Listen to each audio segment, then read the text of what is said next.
HCU భూ వివాదంపై CPI నేత నారాయణ ప్రభుత్వంపై తీవ్ర వ్యాఖ్యలు చేశారు.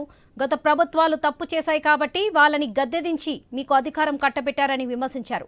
ఇదే తప్పు మీరు కూడా చేస్తే ప్రజలు తగిన గుణపాఠం చెబుతారని కాంగ్రెస్ ప్రభుత్వంపై మండిపడ్డారు. ప్రభుత్వ భూములు భవిష్యత్తు తరాల కోసం ఉంచుకోవాలని, సుప్రీంకోర్టు తీర్పు ఎలా ఉన్నా రాష్ట్ర ప్రభుత్వం హెచ్సియు భూములపై పునరాలోచన చేయాలని సూచించారు.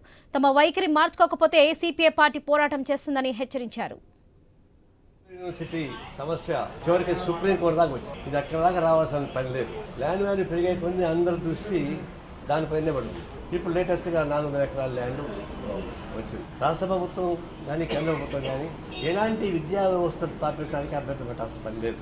ప్రభుత్వ భూమిని అమ్ముకోవడం అనేది చాలా క్రిమినల్. అది ఎవరైనా పెట్టేయాలి. వాళ్ళంతా టెవలప్మెంట్ చేయబట్టే కదా అపోజిషన్ ఉన్నారు. వాళ్ళతో మీకే పని. వాళ్ళ దగ్గరికి ఎందుకు పోతారు మీరు?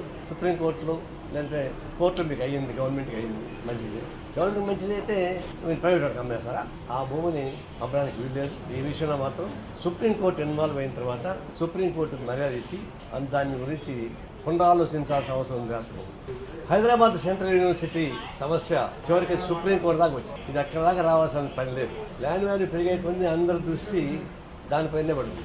ఇప్పుడు లేటెస్ట్గా 400 ఎకరాల ల్యాండ్ వచ్చింది. రాష్ట్ర ప్రభుత్వం కానీ కేంద్ర ప్రభుత్వం కానీ ఎలాంటి విద్యా వ్యవస్థ